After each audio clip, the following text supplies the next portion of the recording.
1952 সালের 21শে ফেব্রুয়ারি দিন আমার আমার বাপজান গেল গর্তে বাইর হইয়া, আর আইলো না।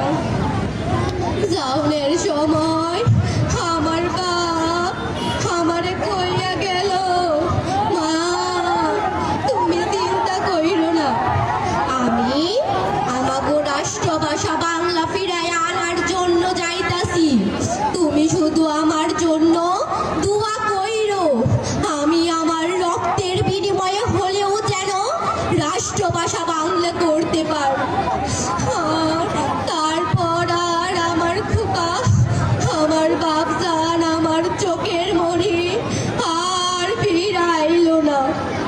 আমার কোনো দুঃখ নাই, আমি আজ গর্বিত। আমি এক ভাষা শহীদের